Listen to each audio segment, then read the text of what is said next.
The broadcast is now starting. All attendees are in listen-only mode. Welcome, everyone.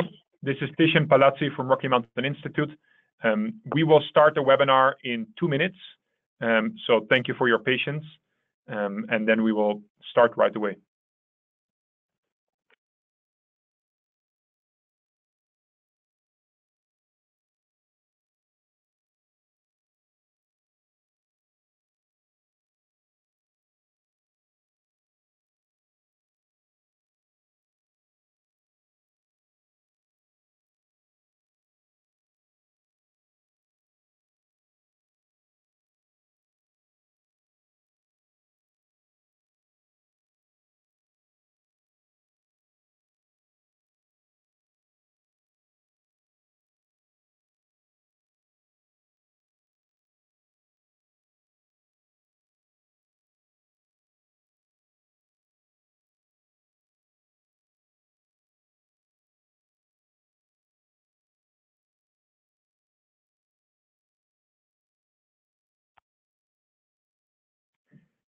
Okay, so we will start the webinar. So once again, my name is Tishan Palazzi.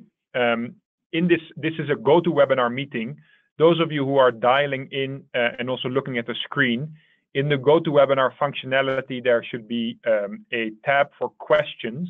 If you press the right pointing arrow, you can add your questions there, and we will monitor the questions, and I will pause after every few slides in this presentation to address your questions. And so please use that functionality.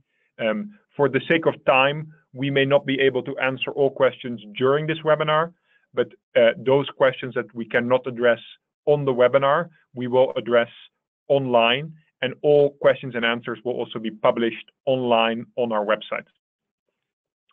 So to start, this webinar is about the request for proposals that was released on behalf of Bluebonnet Electric, CoServe Electric, and the University of North Texas on January 5th. It is an RFP for up to 13.25 megawatts AC of distribution scale solar and battery storage. And it was released by Rocky Mountain Institute and TEA, Texas Energy Aggregation. You can find the RFP and all the RFP documents on www.rmi.org/shine, as well as the questions and answers that have come in by email, as well as the RFP documents and details on when you need to submit your final bids. So the objectives of this webinar, we will clarify the RFP process for bidders. We will explain the use of RMI's financial evaluation model, and we enable bidders to provide accurate bids by reviewing the site and economic assumptions. Then an overall goal for us is we would like to avoid the need for bidders to bear the expense of an in-person visits for round one bids, because we realize that these RFPs often take too much time to bid into, and we would like to make this as effective a process for you as possible. And so the goal is for us to provide all the information that you need to provide a bid. So what will we discuss? We will give a little bit of context on Rocky Mountain Institute's Shine vision. Then we'll give an overview of the RFP process. We'll explain the financial evaluation model, as well as the value of solar and storage for Bluebonnet, CoServe, and UNT. We'll review the overview of sites and the economic modeling assumptions. And then there are a few topics of clarification. And then we will have extra time for Q&A if these haven't been addressed before. So to start with our Shine program. And before I start, Kevin, everything going well? Do we have any questions that need to be addressed at this point? I don't think so. No questions yet. Feel free to ask questions in the questions tab on the control panel. Fantastic. So RMI Shine program was started about 3.5, 4 years ago now, with the goal to unlock the 0.5 to 10 megawatt distribution scale solar market. this really comes, so Rocky Mountain Institute is a global energy nonprofit founded more than 35 years ago in the United States, and our work currently spans the entire world. And our focus is to accelerate trends that lead to a clean energy future. And we work hand in hand with business to see where economics and clean energy line up. The vision of our program, the SHINE program, which is about 10 staff and focuses only on the United States, is to provide a clean, affordable electricity future to every American. And we do that by working with communities, utilities, campuses, and solar developers to install a gigawatt of distribution scale solar by 2020 at 30 to 40% lower costs. So our vision really is to make distribution scale solar the most attractive renewables option. What have we done so far? We effectively work as a buyer's representative, or part of our work is as a buyer's representative. And under Kevin's leadership, we have done projects in New Mexico and Colorado. And then we have also done projects in New York and currently Texas and North Carolina. New Mexico, our first project, we released an RFP in 2016 for 2 co-ops, 3 sites, a total of 3 megawatts. That portfolio expanded later, and PPAs there have now been signed, and projects are either energized or under construction. In Colorado, we did a similar process, but larger. The RFP was for 6 co-ops, 12 sites, and about 17 megawatts. And in New York, we did projects for cities. So our counterparties were city governments working on community solar arrays for total procurement through 2 RFPs of almost 50 megawatts. And so now this RFP in Texas builds on our past 4 RFPs. This is the 5th RFP for the SHINE program for 3 buyers, Blue Bonnet, CoServe, and UNT, 10 sites and about 13 megawatts. And that could potentially expand after round 1 bids are in and we have analyzed them. So what kind of work does RMI do? So to enable this vision of a gigawatt of distribution scale solar by 2020, we see 3 key barriers. The first is costs. So costs of distribution scale solar must come down to deliver economic value in more markets. Because electricity buyers are cost sensitive, and also because we've seen that when low costs exist, demand grows sometimes very significantly. The second barrier we've seen is that the solar offerings need to be easy to access and to understand, which is not always clear, and this specifically relates to the value. And the subparts there are that utilities, munis, co-ops, or other buyers like universities often have limited staff available, and they also need to access comparable offerings. And then the third barrier, in addition to costs and easy understanding and access, is the awareness. And buyer decision makers nationwide must be aware of solar's economic opportunity, which we have learned is not always the case. So what does our program do? On the first part, and this is something that you are all experiencing now, we bring together regional buyers, so that's aggregating demand. We run RFPs, so competitive procurement, and we help the buyers, so this should really say buyer-supported development, reduce costs through things such as identifying sites or supporting interconnection. That's how we address cost reduction. Then on the easy access and understanding, we support procurement and we organize a structured bidding process. And then finally, on the awareness nationwide, we publicize the anonymized RFP results so that people get a better idea of what prices and kinds of bids are typical. And we do active outreach and education. You may ask yourself, what is the benefit of these kinds of group RFPs for buyers? So this chart shows some of our results of our latest RFP, which was in Colorado, released late last spring. The blue line, so the y-axis here shows PPA price.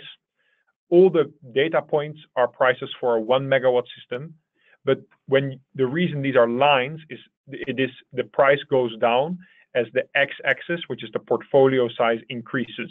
So this is the price again for one system, but as part of a portfolio. And then the difference between the different lines is that the blue line is the third quartile of bids. The red line is the median bid, and the purple line is the lowest 10% of bids.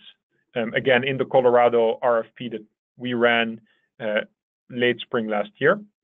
And so what this shows is that first, the difference between the red line and the purple line, so the median bid and the lowest 10% of bids, is about a 20% cost reduction from 66, 67 to 54 or so in this example.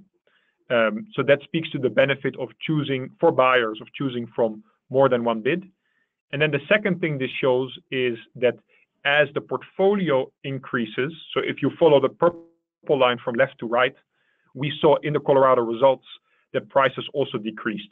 That's the reason why, rather than doing an RFP for a single electricity buyer, we try to build groups. So this is the motivation for us and the data that backs our approach, in case you were curious about that. So now we'll move on from our vision to this RFP. Kevin, any questions before I move on? Yeah, Tiziana, I have two general questions. The first is a clarifying question about request for proposal instructions. So the question is, are clarifying questions due January 29th, as indicated on the RFP cover page, or is the deadline February 2nd, as indicated in 1.6, a section within the document? That is an excellent question. I think because it was the letter date was mentioned, we will go with the letter date, and I will update the website because people might have assumed that the letter date was the latest. So February 2nd, if that was written in 1.6, will be the deadline.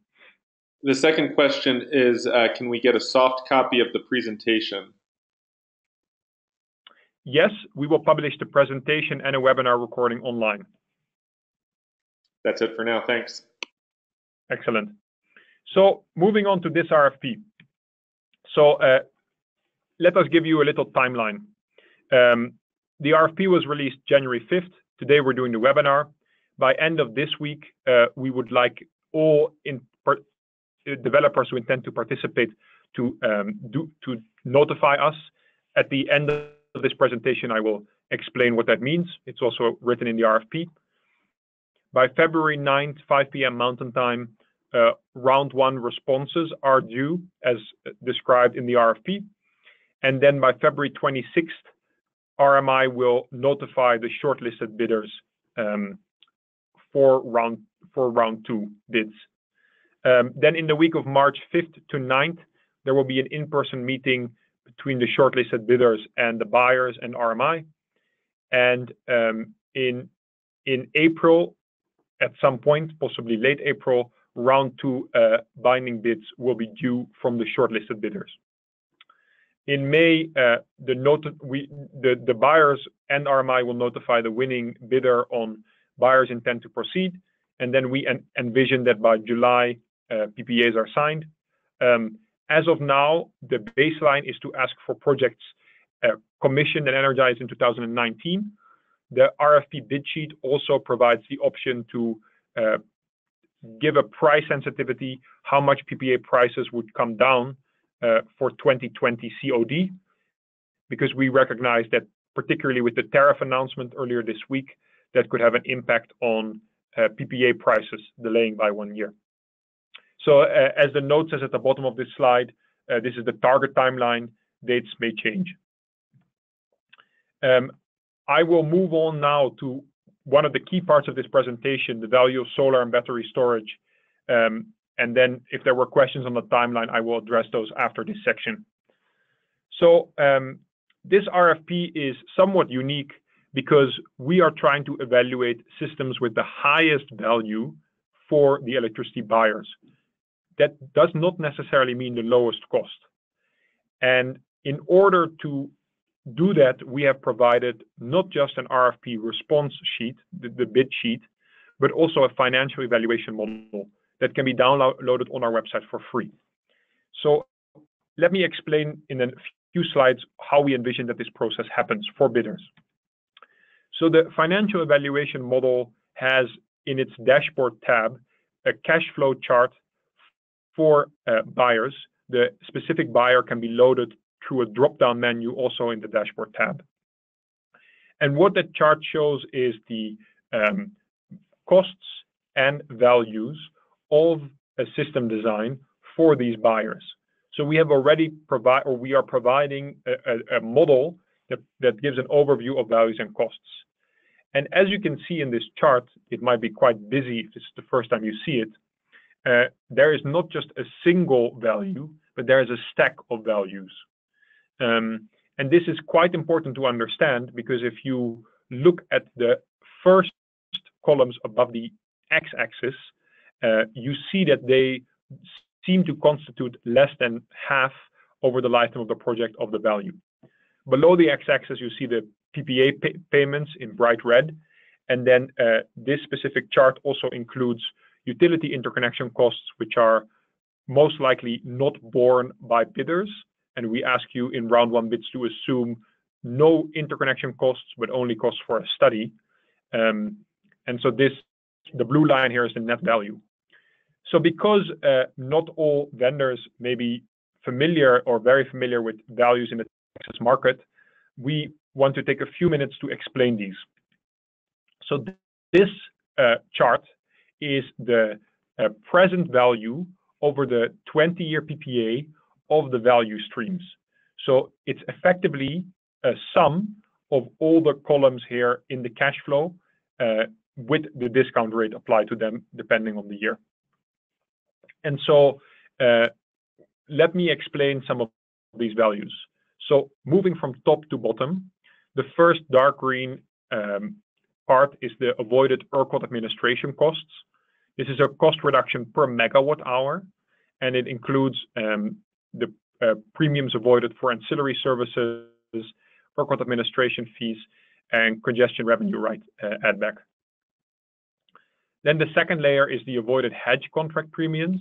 Again, that's a cost reduction per megawatt hour, and it is the value of eliminated hedge contracts that would have otherwise been signed for the megawatt hours provided by the solar array. And then as we go into three of the larger value streams, and note that this is an example for CoServe, and these are illustrative values which are subject to change. The top of the three largest buckets is a value that applies of the three buyers only to CoServe. It is the avoided generation capacity demand charge, and this is based on a summer system peak reduction between 4 and 7 p.m. That is based on historic values, and so in the future, depending on when summer system peaks happen, that might change. Then the next bucket is avoided transmission demand charges. This is the so-called ERCOT 4CP, and that's historically based on an ERCOT-wide peak between, let's say, 3 and 7 p.m., loosely or widely. And that applies to CoServe and Blue Bonnet systems, as well as the system for UNT front of the meter, but not to UNT behind the meter. And then the final bucket is the avoided energy costs, which is based on the solar coincident load zone settlement price. So effectively, what energy value are you offsetting by hour? And for UNT's behind the meter system, the energy cost is based on the flat energy fee. There are two more values that are not apparent in this example. This is solar only for CoServe, again, illustrative. Deferred substation upgrades, which we have only modeled for certain Blue Bonnet sites. And then emergency response services, which only applies to battery storage. So bids that include battery storage. One of the reasons why we have provided a financial evaluation model is that first, you can assess for different system designs, what is the value, but then secondly, also to clarify what these value streams are.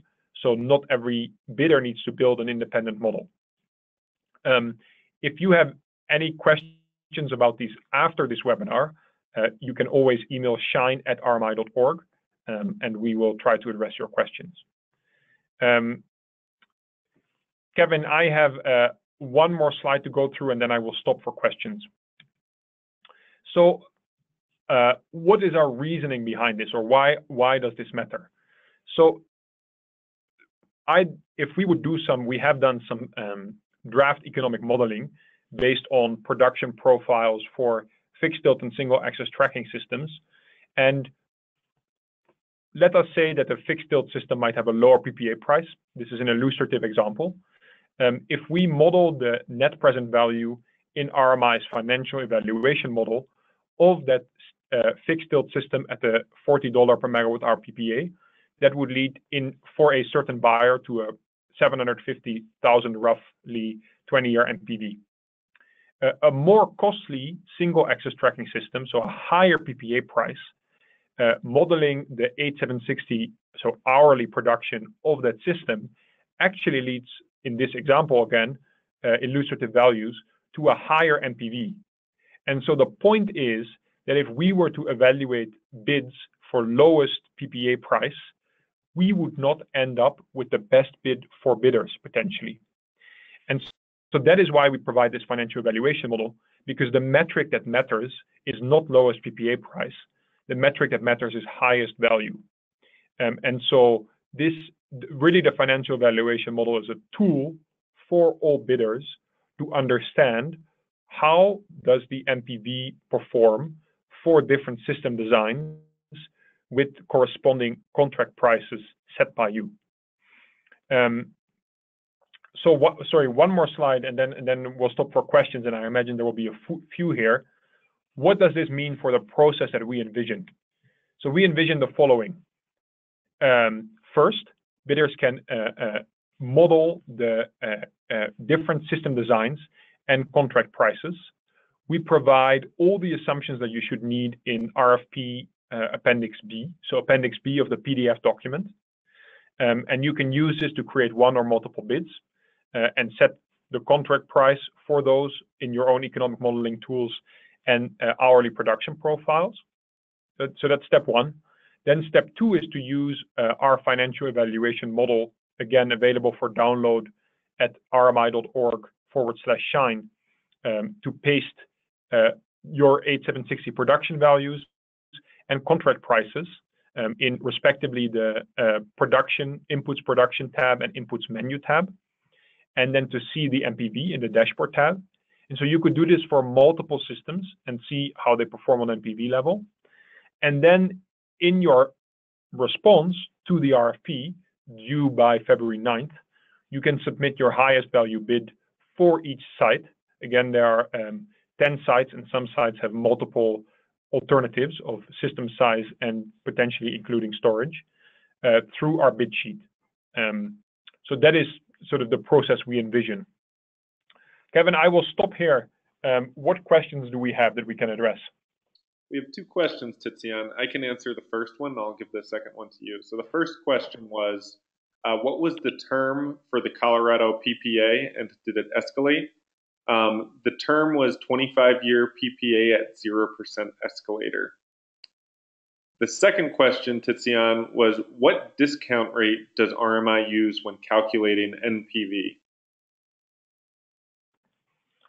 So the discount rate depends on the electricity buyer, and the financial evaluation model in the inputs menu tab actually has listed a discount rate for every single project. So if you go to our website, rmi.org/shine, and download the financial evaluation model, go to the inputs menu tab, you can see the discount rates used.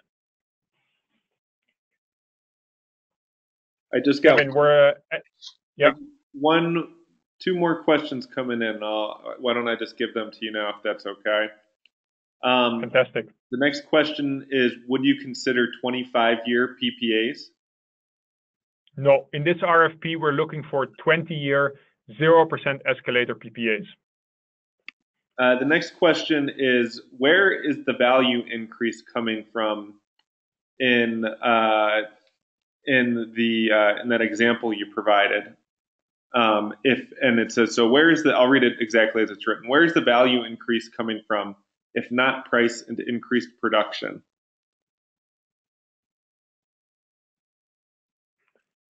If not increase production.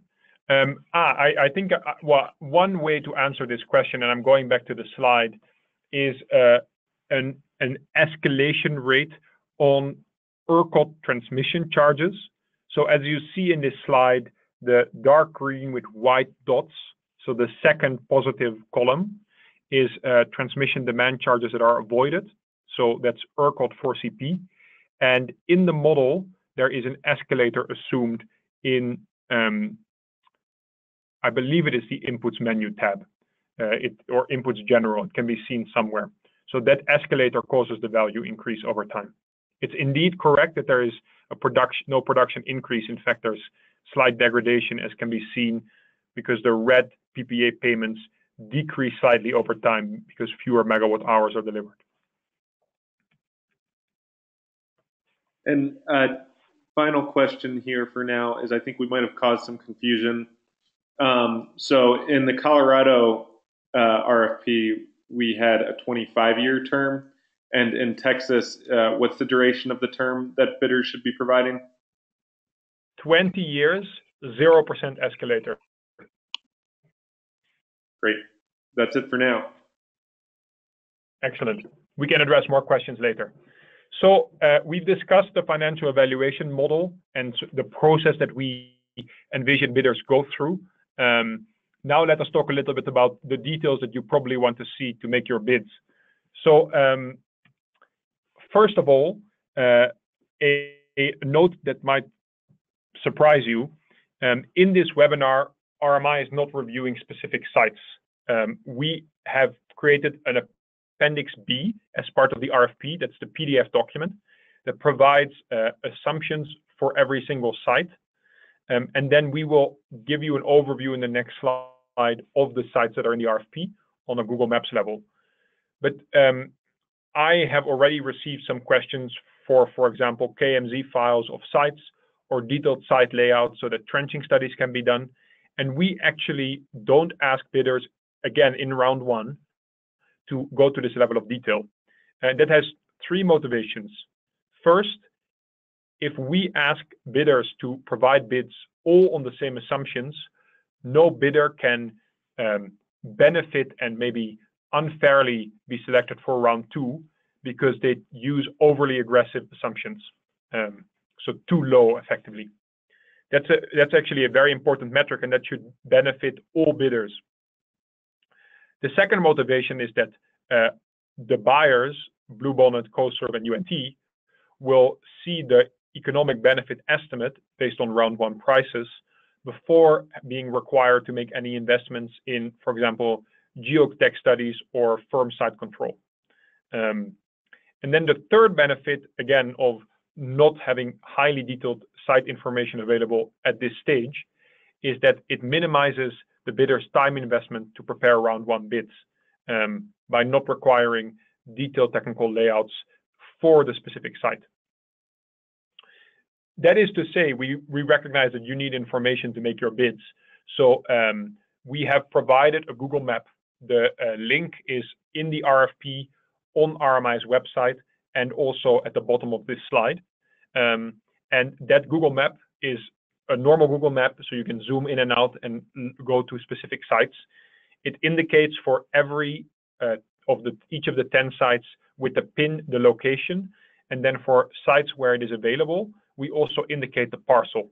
So the image on the right of this slide shows one of UNT's campuses, and as you can see, the dark areas are the sites that we have in mind for the bids. But so generally, all assumptions that you need for economic modeling should be in RFP Appendix B. So what is in RFP Appendix B? Here is an example of an excerpt, I should say, of Appendix B.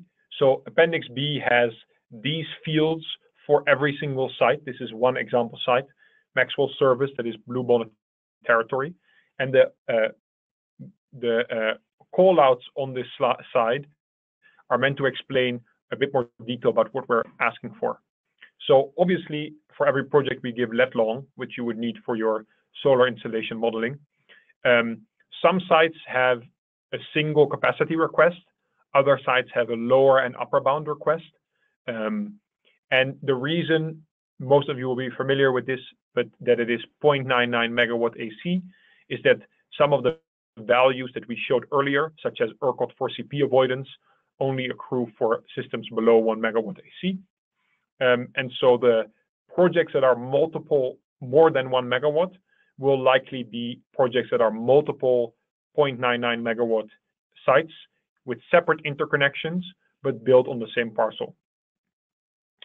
Then we give information on the site type. The majority of sites in this RFP is controlled by buyers and available at no cost to the bidder. And so this appendix will often say that the land cost that should be assumed is 0, as the next row shows. There are 2 blue bonded sites where there is no site control yet, and although there are options, and for those sites we have listed a land cost to assume. On this point, we will get back to this later, but for round 1, we ask that bidders do not contact landowners, and that's very important. It has consequences if that is done, but I will get back to that later. Then on the interconnection costs, as I have indicated before, we ask bidders to assume no hardware or labor interconnection costs, only a 20,000 proxy for the interconnection study. And it will be determined later if the study occurs after a winning vendor has been selected after round 2 or sooner.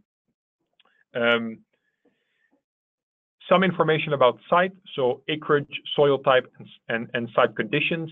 I realize that this is less detailed than you might receive in a Geotech study. These will likely be made available to shortlisted bidders in round 2, as well as an option or an opportunity to visit sites in person. But this should be sufficient for round 1 bids. And then if there's any feature that could be problematic, we've also listed it in Appendix B. In principle, there should be no water problems on any of the sites, but if we saw any water features, we have listed that here. And then we have added some information about slope. And then finally, on the county property tax, we have listed the percentage. That's often an aggregate for multiple entities. And we've also listed, and this is an important detail, whether the property tax is applicable only for the improvement, i.e. the system, the solar array or battery storage, or for the improvement and the land costs. So that's listed in Appendix B. So a few more details we'll go through here on the economic assumptions, and then Kevin, in fact, why don't I pause here and Kevin, see if there are any questions. We have a couple new questions, Tizian. The first question is the bidder responsible for monetizing tax credits? Correct, yes. The second question is a little bit technical. So for performance guarantees, should the module degradation rate be the degradation rate reflected in the performance guarantee? Or should it be a module degradation that I guess is sort of more of a baseline expectation? We will address that question online. So excellent question. We'll discuss among the buyers and then address it online. Next question is, should bidders use the same solar resource in the model regardless of site? No, certainly not. The reason we provide latitude and longitude is that you can do solar modeling for every site specifically.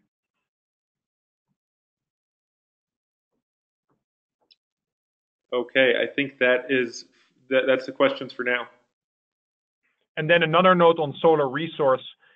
In the RFP bid sheet, it is specified what kind of solar installation modeling we assume. As should be industry practice, we ask for typical meteorological year.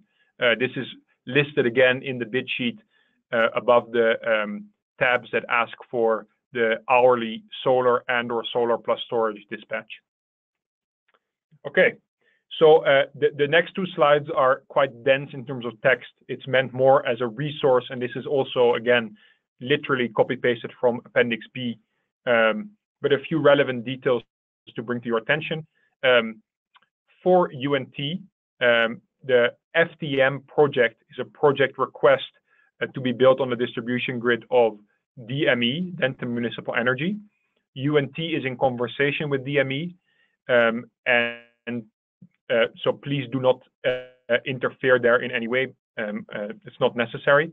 You will see that the economic modeling for the front of the meter and behind the meter projects are different because of different tariff structures. All projects are ground mount, with the exception of CoServe's Roanoke substation, which will be on top of a large warehouse less than 10 years old.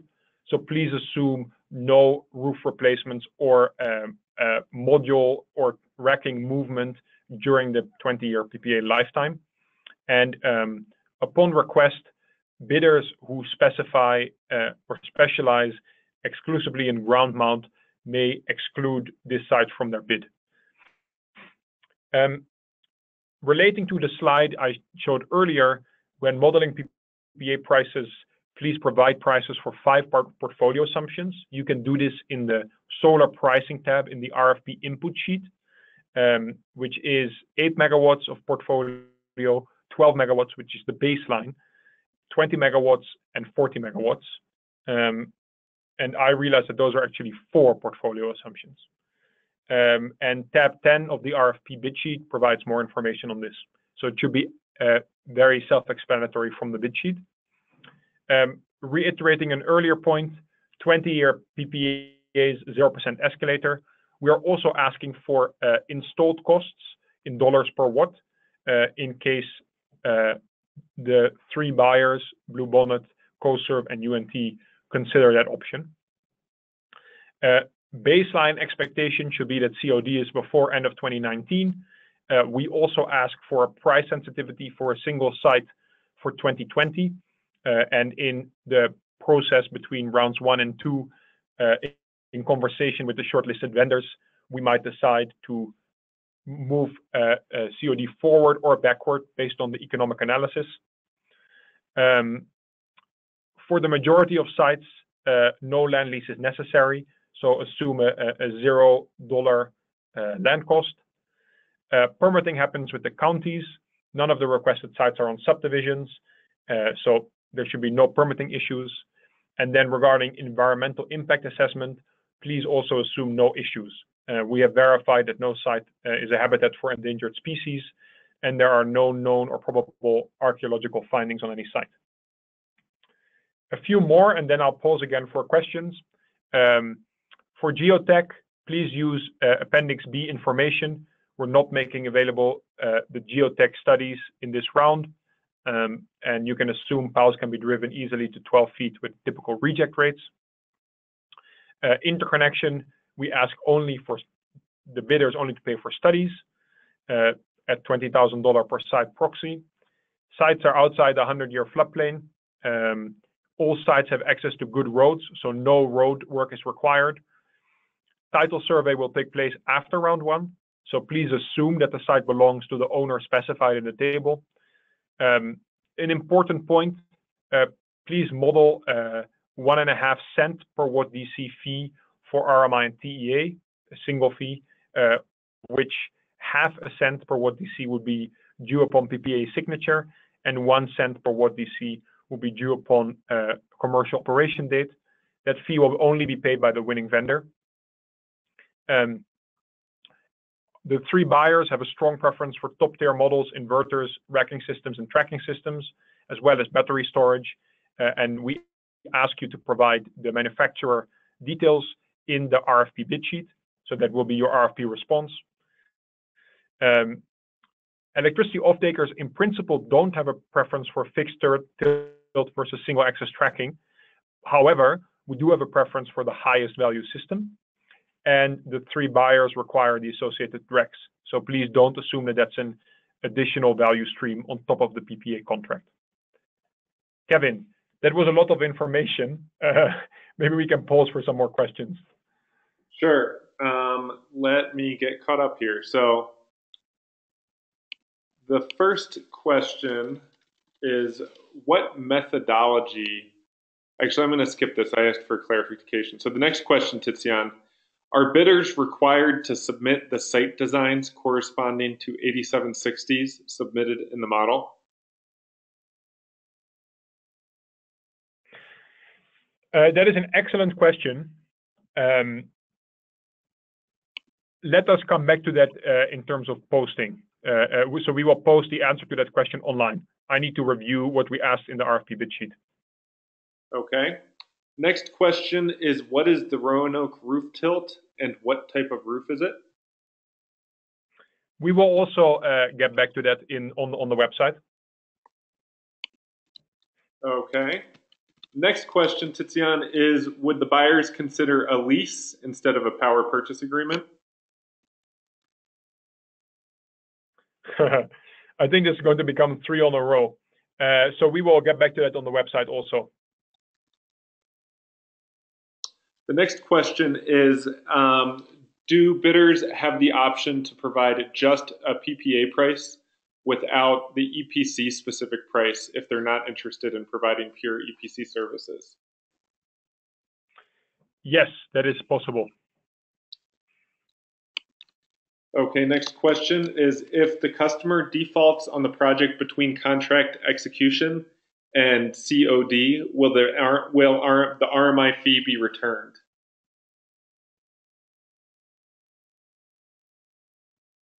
Between which parts, Kevin?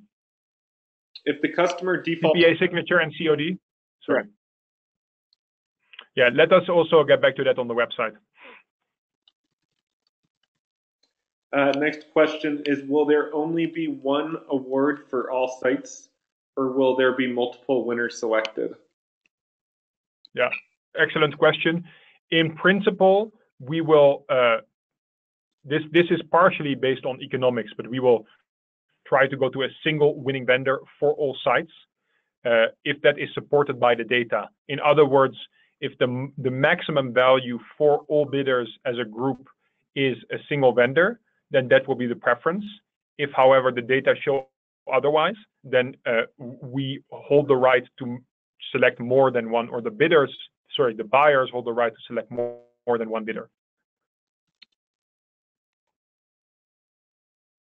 Okay, I've got one more.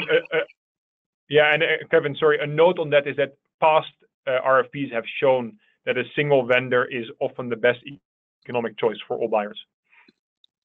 Okay, final question for now, Tizian. Are any of the sites space constrained? Yes, as is evident from Appendix B. So it will show on the Google Maps the sites or certain sites. For those sites, there are some sites that will be evident. One example will be Custer Substation in co-serve territory that is space constrained. And the appendix, please. So the sort of the follow-up part of that question is, given that some sites might be space constrained, how will developers be able to demonstrate the advantage of their design without providing a specific design? That's an excellent question. So we will address that in parallel with the earlier question about design requirement submission on our website. Great, thanks, Tizian. Hey, Tizian, this is Dan Sipe. I might jump in on one of the questions. There might be a couple in the question. On the 8760s in the model, those are dummy entries. They are not what we are expecting you to design your solar systems to. So please do not refer to those 8760s as anything other than dummy fills. You are in no way responsible for replicating that with your system.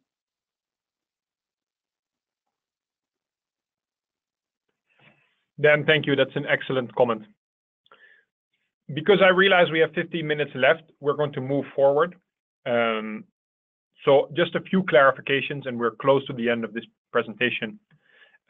First, on the contact with landowners, 8 out of the 10 sites in this RFP are controlled by the buyers. For these, please assume a $0 land cost. For the remaining 2 sites, we have asked in Appendix B, or we have specified a land cost assumption. We ask bidders not to reach out to landowners. And this is in the benefit of everyone, because as I'm sure some of you have observed, a land grab leads to higher prices, which we want to avoid. Instead, so as I said, we ask you to use the assumptions in Appendix B. Importantly here, bidders who do reach out to landowners at this point moving forward will not be considered in this RFP and will be blacklisted from all future RMI RFPs. So we will not recommend you to any buyers. Of course, we also recognize that some of you might already have had contact with landowners in proximity of the 2 sites where we have no land control, which are Bluebonnet's Shadow Glen and Chapel Hill substations. If you have had such contact, we ask you to disclose confidentially what the implications of that are in Appendix E when you submit your intent to participate. Or if you have already submitted an intent to participate without Appendix E, you can send us the appendix. If we were to find out later that there was no Appendix E submitted, but there has been contact with landowners, again, we will blacklist you. So it's preferable to submit Appendix E, and it will be treated confidentially. Other point, as you know, President Trump has decided to implement a 30% import tariff on solar cells and modules, decreasing with 5 percentage points per year through end of 2021. This will start 15 days after the ruling, so February 6th. We ask in the RFP bid sheet, which was released before Monday, to provide details on the expected impact of an import tariff on PPA prices, and also if certain bidders have taken precautionary measures. So please complete these questions in tabs 5 and 7, respectively. And so we expect that bids incorporate the tariff decision and any associated impact on the module prices. And then the third and final clarification before we close with next steps is around solar and storage only. So this is relevant for those who intend to provide a solar and storage bid. First of all, clarification, the RFP currently asks for pricing for a single solar and storage bid. However, if economics are favorable, other projects would consider adding storage.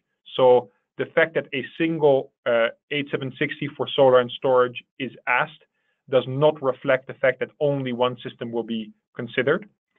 So that is an important caveat for those who are interested in providing storage bids. And then this slide really speaks about contract structures. So currently, the RFP bid sheet asks for $1 per kilowatt capacity month contract, as is specified in the bid sheet, and also is as an input in the financial valuation model. That $1 per kilowatt month structure does not mean that that will be the desired structure by the electricity buyers. In fact, they are interested in shared risk contract structures, and tab 6 of the RFP bid sheets asks bidders who are providing a solar and storage bid to list their experience with some of these structures, such as a guaranteed kilowatt reduction, a guaranteed savings, or shared savings contracts. So please submit a $1 per kilowatt month price for purposes of MPV evaluation, but also please list your experience with other kinds of contract structures. And then Kevin, we can take 2 or 3 more questions before I close with next steps. Sure. So I have another question here, which pertains to the methodology used to discount the 4CP. Dan, can you clarify this question and provide a response, please? Yes, the discount rate for each power buyer is presented in the model in the input menu tab. One of the columns is the discount rate used for any net present value assumption. Okay. It is column Z labeled as column 24. Great, and I think I understand this question. So is the same discount rate used for discounting 4CP avoided charges as well as avoided energy purchases? All annual values have the same discount rate applied. Great. That's the only remaining question we had at this point in time. Fantastic. So I will close with next steps. So first, if you intend to participate in this RFP and you haven't yet, please email shine@rmi.org with just a subject line that says the name of your company intends to participate in the Shine Texas RFP by end of day Friday, this Friday. That's one next step. Second next step is please submit your RFP documents by February 9th, 5 p.m. Mountain Time. That will be a hard deadline. And as you can see on this screenshot of the website, you are required to take two steps.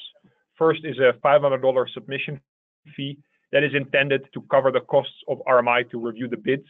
So that is the time to review your bids. And then the next step is to submit your RFP bid sheet and a signed version of Appendix F, plus a screenshot of the PayPal payment at the Dropbox links pasted on or written on the website. So that effectively means 3 documents, and we expect to receive Appendix E on contact with landowner, if applicable, in advance.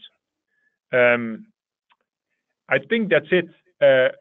Gary, Frank, Josh, and Wesley, are there any other comments that you have that we have not addressed in this webinar? Not at this time, thanks. Not at this time. No. Not at this time, thanks. Fantastic. So, Kevin, any questions we should address before we close? Tizian, no additional questions. Fantastic. Well, then we will give each of you 5 minutes to move on to whatever else is on your agenda. I want to thank everyone for making the time to listen in, and we look forward to receiving your bids, and we'll post the answers to the questions, both answered by phone and unanswered, on our website in the coming days, as well as a recording of the webinar and the slides. So again, thank you all, and I wish you a wonderful final few days of the week, and look forward to receiving your bids. Thank you.